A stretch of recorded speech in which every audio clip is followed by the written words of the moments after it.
Happy Halloween, Ram fans. Welcome to a super spooky State Pride edition of CTV Sports. I'm Madeline Davis. And I'm Leah Cackowski. The Rams showed off their Colorado pride in the snow this weekend, taking on the Air Force Falcons. Volleyball continues to dominate in conference, and soccer plays in round 1 of the Mountain West tourney. And we have an exclusive interview with Paddy Turner and an in-depth look at what makes CSU Rugby so special. All of that and more on CTV Sports, which starts right now.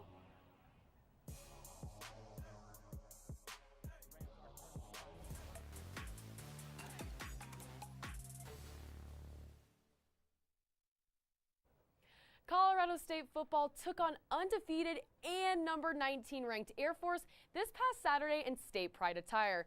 And well, I think the snow got the best of the Rams, losing 30-13 to the Falcons. The first half was pretty steady on both sides. Air Force came out the gates ready to go with their only passing touchdown of the game, leading 7-0. However, Fowler Nicolosi had his biggest play of the game to Ross Simmons shortly after, going for 61 yards. And this is where things started to get a little shaky with the weather and, well, with the football.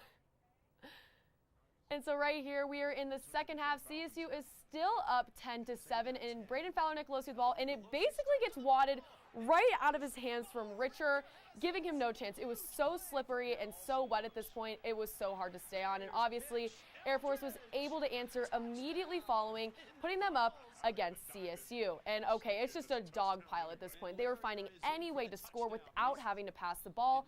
And then at the end of the game, we have a 5-yard run from Emmanuel himself that really just sealed the deal. For Air Raid was just not built for these game conditions, as CSU only had the ball a handful of times in the second half, even though they still managed to best Air Force with total offensive yards. The rushing and passing yards are completely opposite for these squads.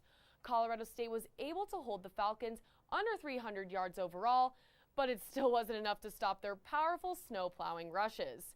And the penalties caught up to them as well, giving up 54 yards total, in part due to fans throwing snowballs on the field. You don't see that very often. The two star players of the game are Emmanuel Michael for the Academy and Justice Ross Simmons for the Green and Gold. Both own their side of the offense, each racking up over 100 yards. Either way, Air Force is a top contender for the nation, and while the snow wasn't ideal, they still managed to find a way around it, especially with help from Michael. Their explosive offense is near impossible to stop at times. On deck for the Rams is the highly anticipated border war in Laramie, Wyoming this Friday. Tensions are always high against the Pokes, but they recently took the L against Air Force and Boise State, so this one really could go either way.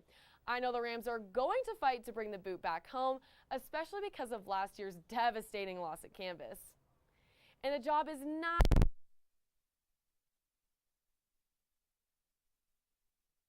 and gold, because as the end of the regular season approaches, they would have to win at least 3 of their next 4 matchups, as 6 wins are what qualifies a team. This loss brings CSU to 3-5 on the year, and they still get to have home field advantage at least 2 more times, while Laramie and beautiful Hawaii will have to be harder fought.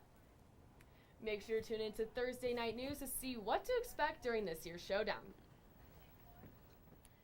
Football is in the depths of their season, and while most of the attention has been put on players like Torrey Horton and Dallin Holker, plenty of other Rams have been seeing the field. One of those is punter Paddy Turner. And before warning, some of the topics discussed may be sensitive to some viewers, including topics such as mental health and suicide, so view this interview at your own risk. Madeline Davis with CTV here in the stands of Canvas Stadium to do an exclusive interview with CSU punter Paddy Turner. Thank you, Paddy, for being here. Thanks for having me. Yeah, we appreciate it. So we're going to start the interview off with something kind of simple, something kind of easy. You're obviously not American. What made you want to come play football in America? I never had Chick-fil-A, so I wanted to come. This was just a good excuse. Nah. Bit of a COVID sort of hobby, I guess. I played Australian rules football growing up, and just punting the ball to pass is a skill that I learned from a young age. So I thought I'd give it a crack. Pro Kick Australia's helped many Australian guys come over here, so came into contact with them, and a year later, here I was in the freezing cold. Yes, you didn't start in Colorado. You started in Nevada, correct? Yeah, I was at Nevada for a season and hit the transfer portal and was lucky enough to end up here. And yeah, played my first game for CSU against Michigan, which was a memory that I'll never forget. It's quite a game. Definitely. Yeah. You can say that. Yeah. So you're doing something very special this season. And I feel like I kind of know the backstory about your initiative a little bit, but why don't you tell the people watching like the backstory behind it and why you wanted to do it? Yeah, last December I lost someone pretty close to me to suicide, and it sort of made me rethink my thoughts of suicide and mental health, just because as young men a lot of us don't talk about things. So I took a deep look in the mirror and wanted to make a change, not only in my life but others, and I thought I could use my recognition on the football field to help. And I just thought every time I down the ball inside the 20 on a punt, you know, me and the 10 other guys out in the punt team, then I'll donate $20 to the Alliance for Suicide Prevention of Larimer County. They were a charity that I reached out to and that have helped me personally and have helped thousands of people around the community. So, you know, I thought that would be a great idea, and they've been super supportive and super helpful, and, you know, not only them, but the Rams faithful have as well. I think we have so many fans who've jumped on, and we're just over halfway through the season and we've already raised over $6,000. So, yeah, it's pretty remarkable, and, you know, Ram fans are the ones to thank. Yeah, so going back to a little bit, I guess, of just more like the football team in general, without thinking, describe CSU football in 3 words. Green and gold. You want something better? That's a really good answer. I mean, I said without thinking. Yeah. Well, now I've thought about it, so I can't give it that one. Yeah, no, I guess it doesn't count. I guess green and gold is the answer, but that was like not what I was expecting. I was expecting like stalwart, grit. Oh, that would have been smart. Would have been smart. Rams. Yeah. Would have been smarter. I'd say passionate, young, resilient, if I had to think about it. Yeah, those are good words. Apart from Jordan Noyes, he's old as bleep that one. Can't keep that one. Do you have a favorite memory as a Ram? I know you haven't been here that long, and you still have time left, but as of now, do you have a favorite memory as a Ram? I would say, can I give 3? Yeah. First game at Michigan, I remember jogging out into the big house and I cried like a little baby, just overwhelmed with the amount of emotions that was going on and the amount of support that I'd received. Second would be first win versus the Wolfpack last year with the walk-off field goal. And third would be the win against Boise. At the hotel I roomed with Jordan. I don't know, I think they just keep all the foreigners together. But we're having breakfast and I looked at Jordan and I was like, hey, I'll race you to the end zone after you kick the game winner tonight. Like, just sort of jokingly out of the blue said it, and he's like, yeah, let's do it. Like, and we're joking around. And then we sort of said, oh, which one will be the best one to run to? And we're like, oh, definitely like kick to the scoreboard and then sprint to the beer garden and like have a beer. We're both over 21. And we were driving down the field and then that Hail Mary happened. And Jordan, we walked out there and I was like, oh, Jordan's so nervous. I'm so nervous. Like, you know, game-winning hold, mind you. Everyone talks about the game-winning kick. No one talks about the game-winning hold or the game-winning snap, you know, putting that out there. But I'm so nervous walking out there and Jordan just winks at me and goes, hey, I'll race you to the end zone. And I was like, all right, he's smoking this. And then, yeah, he hit the game winner and then we just started sprinting. And keep it in mind, I won because he got swarmed. I just kept running. So that was easily my favourite memory, and the other 2 were pretty special as well. Wow. I have a picture of you guys doing that. I took a picture of that, yeah. And that actually puts like a lot of story behind that picture. Now that's crazy. He just tossed his helmet and took off, and it was one of the quickest palms I've ever seen. I had to take off after him. So. Yeah, oh wow. No, and I just I'm looking at the field. I remember like exactly that moment. That's crazy. Yeah, that was good fun. Yeah, oh man. That's actually, like, that's really cool, actually. Like, just knowing, like, because like I said, I took that picture. Yeah. I took that picture, and now I have, like, the story behind it, It's too. actually his wallpaper too, so. That's his wallpaper? Yeah. Oh, maybe that'll be in his house in England. Maybe. Like, my picture is in your house in Australia. Yeah, there you go. Yeah, Just we'll see. Worldwide mad dog. Yeah, I'm like Pitbull.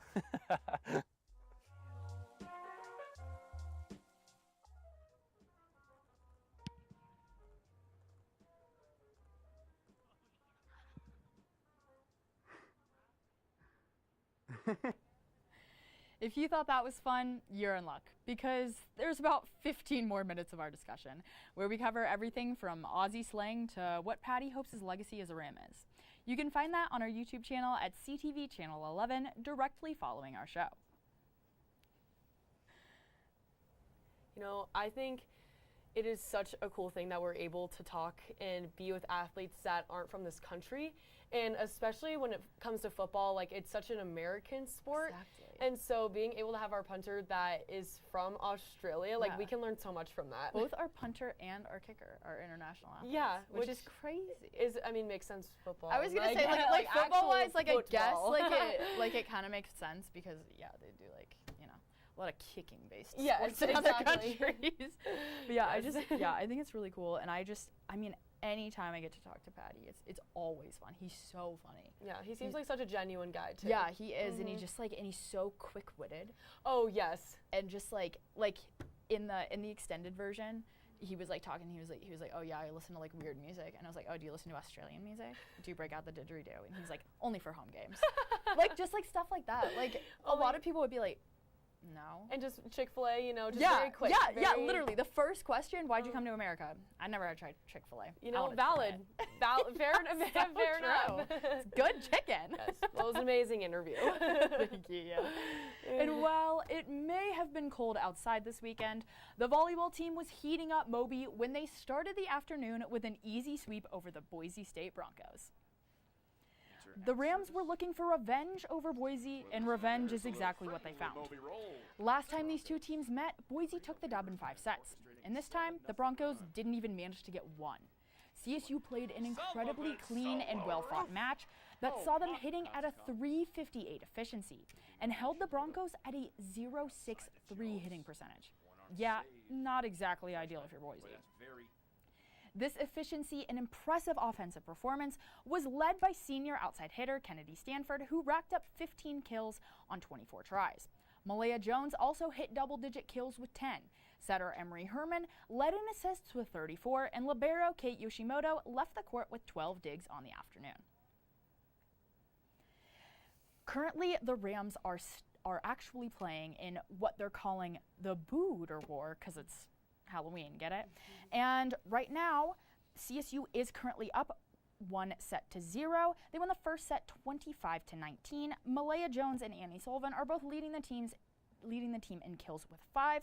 Emery Herman has 10 assists. Wyoming has 11 kills, CSU has 15. The Rams are hitting at an impressive .419 right now and holding Wyoming to a .296 hitting percentage. Obviously, we'll see how this one turns out. It's always tough when these two teams play each other, but you'll get to hear all about it on Thursday when you tune in for Zoe Weir.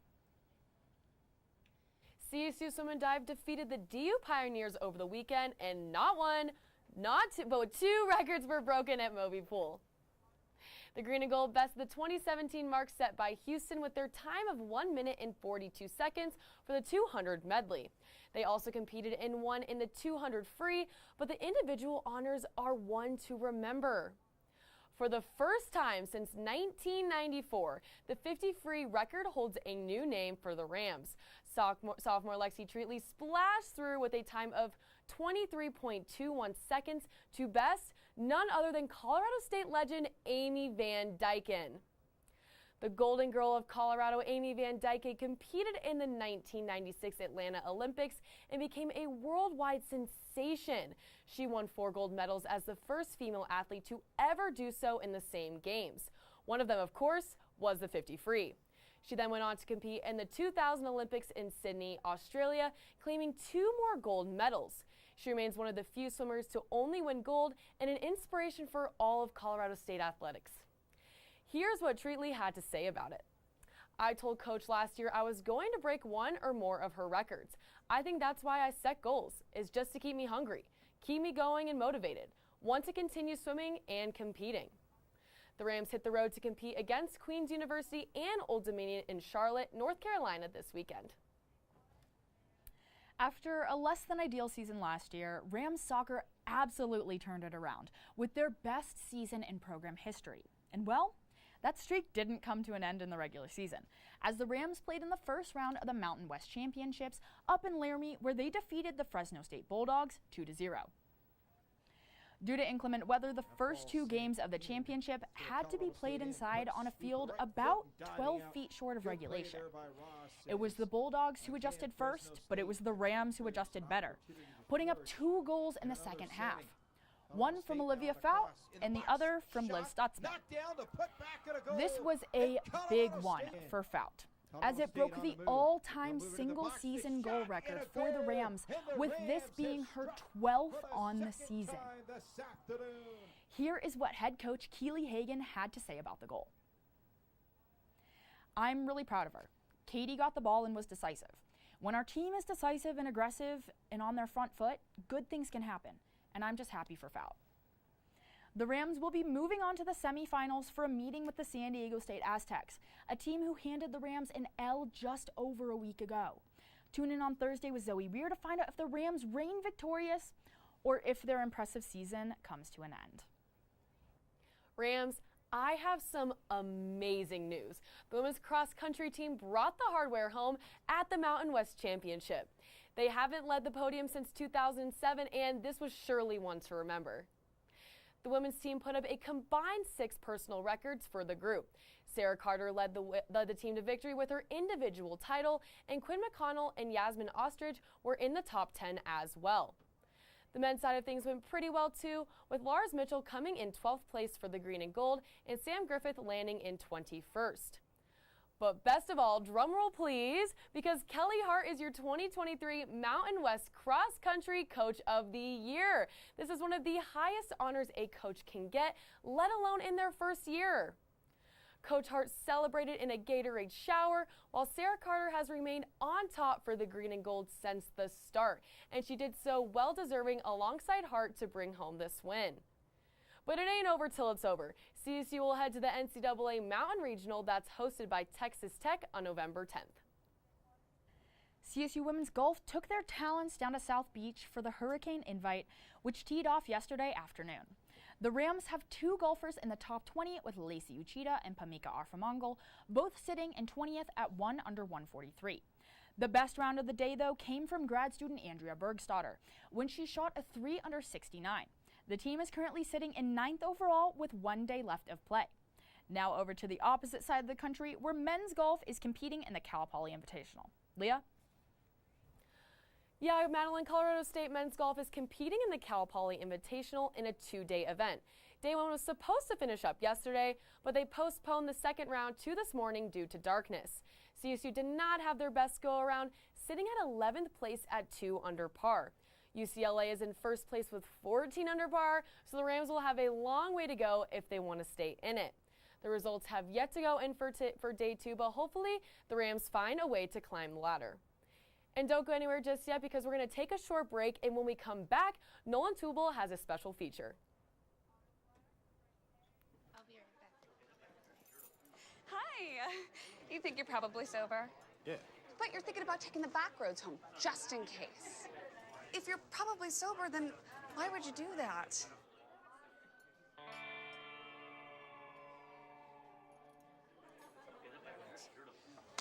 Good choice. Probably okay isn't okay. If you see a warning sign, stop and call a cab, a car, or a friend. That's a full glass of wine. I'll be chatting you later. Welcome back from the break. I'm Nolan Teubel, and one of the most bone-rattling sports here at CSU is having another dominant season. Here's a closer look into the rugby team culture and their recent success.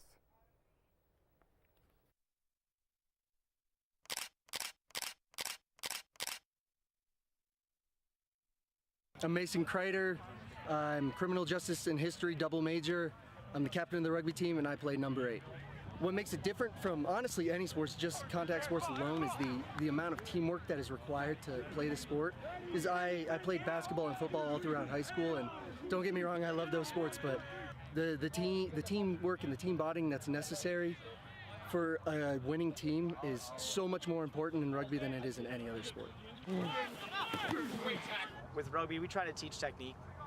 So in football, there's they teach technique, but at some point they're trying to just get the person down. Here, it's not necessarily.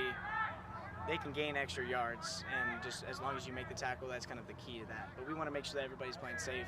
All right, Rams! My name is Sean Bowen. I'm a hospitality management major, and I'm the scrum half, number 9. We have here at CSU Rugby is just great guys that we're all a family, and we all love each other. And then, we're ranked 12th in the nation, so we're consistently ranked in the top 20, but this is by far one of the best years I've seen for us. There's a lot of tradition, there's a lot of fun to be had, but also it sets you apart when you play rugby because the grit and the mental fortitude that everybody on the team has to have. You have to rely on your brother, and that's something that I've always looked for, whether that be in life or in sports. It's kind of cool to be all the way up there, I guess, at 12th, knowing that every other team that's higher than us is getting funding from the school, and we're not necessarily directly funded from the school in that aspect. So we hold a really high standard for our character on the field and off the field, especially when you're representing CSU Rugby. We want to be looked at as the best club at CSU. Everybody knows who we are and what we're about. We want to make sure that we're kind of that role model as a sports club. We are an open club, so anyone's allowed to join at any time. I always tell people who are joining the rugby team, I always say, hey, look at me, I'm 5'8" and 155 pounds. I've been playing for 9 years, and I get to play on one of the best teams in the nation, and I hold my own, and you can too. So I like to kind of show by example that anybody, any size, shape, that you can play rugby.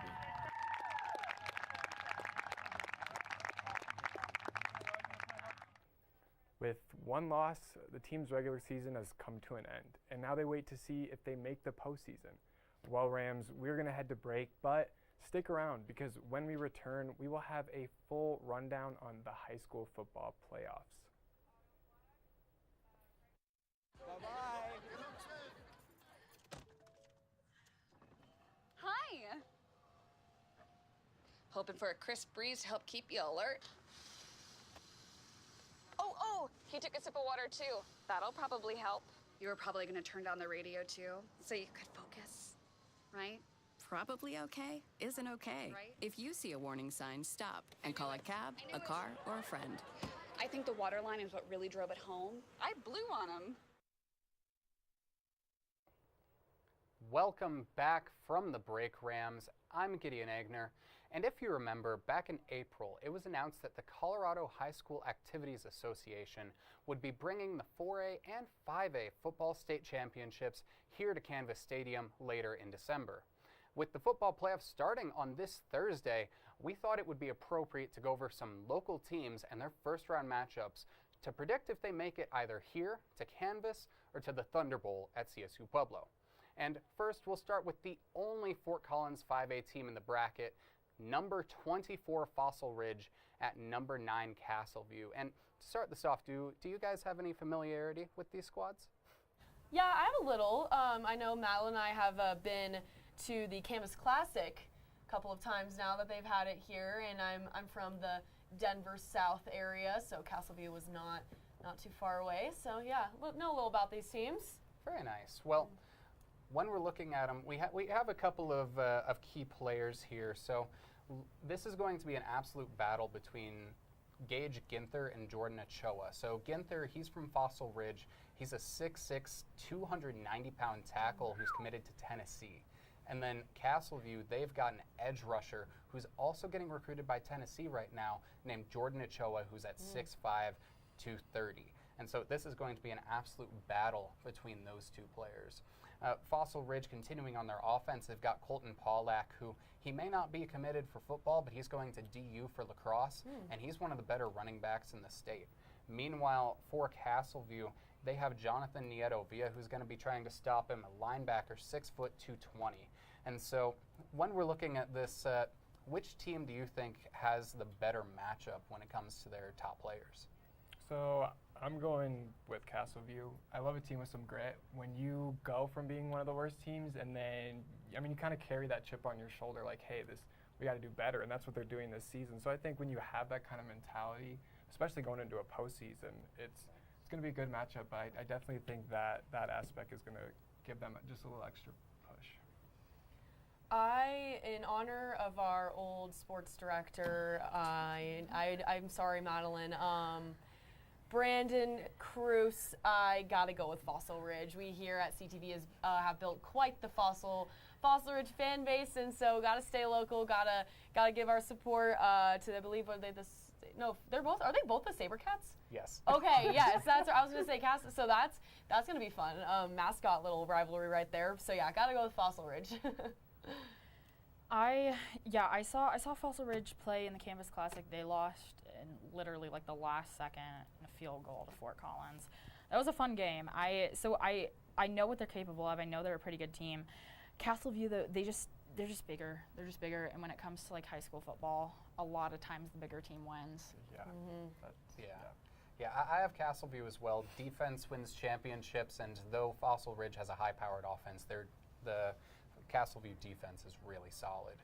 And now that we have that game decided, we'll take a look at 4A number 22 Centaurus at 4A number 11 Windsor. And so when we're looking at this, Centaurus is a team that they're 8-2 this season. Both teams are 8-2, but Centaurus is a member of the I-25 League, which are a development league. So only the winner of that league made the playoffs. They have Chance Wood in at quarterback. He's somebody that had 1,900 yards and 24 touchdowns to only 3 picks. And they have 3 receivers with 400 yards, Travis Miney, Gage Muntz, and Jack Pirana.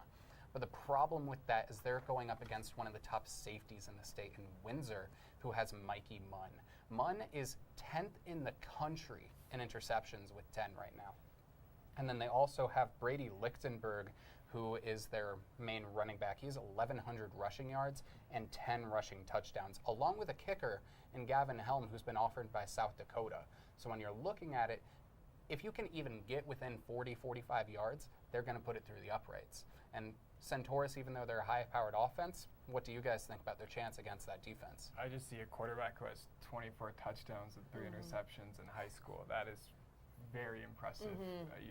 When you only throw 3 interceptions, and I mean, that's just huge. It's going to be fun to see if he can do that in the playoffs. It's a lot different pressure, but if you're that consistent, man, it's hard on your defense when you have a quarterback throwing 24 touchdowns. So yeah, it's going to be a good matchup. Madeline, what do you think? I think that an 11 versus a 22, I think that's one of those toss-up matchups. Yeah, to be honest, definitely. I think that's one of those that could, that's that 6 versus 12. That's that, what's going to happen. I agree with Nolan in this one. I think that Centaurus is kind of coming into this as an underdog, being in a developmental league, but I think they could really surprise some people. I don't think I've ever heard of Centaurus before. I'm not gonna lie to you, and so I'm gonna go with Windsor with this one. I'm gonna take the top seed. Fair enough. And another local team just a couple miles west of Windsor is Loveland, number 12, and they'll be facing number 21, Bear Creek here. And so Loveland, they are the reigning 4A runner-ups, but they lost a bunch of players. This year they have Trey Olson, who is a real do-it-all guy. He is their leading rusher, leading receiver, their kicker, and yeah, he's 33 for 34. What can he do? And then they also have Caden Stansbury, true linebacker, leading tackler with 20 tackles for loss this year. And they'll be facing a high-powered Bear Creek offense. Adrian Rico, 22 tutties to 8 picks. And then Ryan Bobick, who I believe is committing to Western Colorado, who has 14 touchdowns on the season. So what do you guys think of this offense versus defense battle? Honestly, I feel like Bear Creek has a lot in their athletics. They're very scrappy, and I remember when we used to play them in high school a lot, they'd always find a way to pull through. And I know Loveland is the runner-up. I feel like Bear Creek is going to find a way to come through with this one. Yeah, a scrappy team are scary to play. Let's just say that, because they carry some weight on their shoulder. That is for sure. But shout out to Trey Olson, man.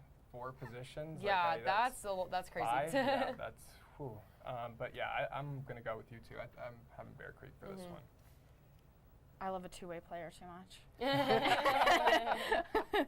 We all know how much I love Shohei Ohtani, so this Trey Olsen kid playing 5 positions, I just think that's cool. I'm gonna go with Loveland. I feel like Loveland's going to take it as well, but Bear Creek certainly has a shot. And next up, we're going to move down to 2A, where we have 2 local squads. Number 4 Berthoud and number 13 Wellington will be squaring off here on Friday. And this is a game that I think is going to be really close, because we have Alex Larson from Berthoud, one of the leading rushers in 2A, 1,200 yards, 17 rushing touchdowns. And then Darren Davidson, who's on a personal 21-game win streak, because he was at Sheridan last year in Wyoming. They went undefeated and won the championship, so that's a winner right there. On the other side of things, though, we have Wellington, second year as a program, undefeated, a 13 seed here in these playoffs. They have Tanner Gray, a sophomore quarterback, 6'3", 225, getting recruited as a linebacker at the Power 5 level, and Cash Altschwager, who's a corner, getting recruited by Wyoming and UNLV. So we have some pretty good matchups here. What do you guys think takes the cake for this game? Let's go Wellington. I mean, hey, being that good as the second year of a program and competing against a number 4 team, we were talking about scrappy teams. That is really impressive to me, and especially because they are not as established within the league and they're still having that much success. It's like reminding me of like the Golden Knights, like with, So I think that's really cool, and I want to go with Wellington for that. Yeah, I'm right there with you. I'm taking Wellington too. Yeah. I think I'm also gonna go with Wellington. I mean, having a kid on a 2A team that's getting like D1 offers. I mean, that's like, when you're playing high school football, one good player can push you pretty far. Yeah, for sure. I do think that Berthoud's going to win, but I think it's going to only be a one maybe 2 score game. This is going to be close. And we'll finish off in 1A with with Alt's number 13 Highland and number 4 Meeker facing off. Meeker, they've got Buzz Clatterbaugh, one of the better defenders in the 1A classification. He has 14 tackles for loss and 4 forced fumbles. And then you also have Judd Harvey, who is a really good defender as well, 98 tackles, 8 for loss. Highland started off their season 0-4, went undefeated in their league to end up making the playoffs. Isaac DeSantiago, leading rusher, second leading receiver, and their kicker, along with 2 interceptions this year. And then Brogan Palmer, 6'4", 220 D-end. And so, just hearing about that, what is your guys' main impression on this small town bout? I'm going to go with Meeker. When you have 2 really good linebackers, it's hard to get your rush game going. It's hard to get receivers getting catches in the slot. Like, it's just challenging, especially, and they're both big boys. Like, it's going to be a challenge. And linebackers, 2 of them, that's challenging. Yeah, 6'3" for 1A. It's those farm boys. They're picking up the hay and they're picking up the slack on the football field, I guess. Farm boy strength. Yeah. I think Buzz Clatterbaugh is one of the coolest names I've heard. I like his name too. So I think I'm also gonna go with Meeker on this one. Yeah, me too. Yeah, I'm going to go Meeker here as well. Their defense is probably just overwhelming. And that's all we have time for tonight. Thank you all for tuning in, and I will let Leah, Madeline, and Nolan close us out.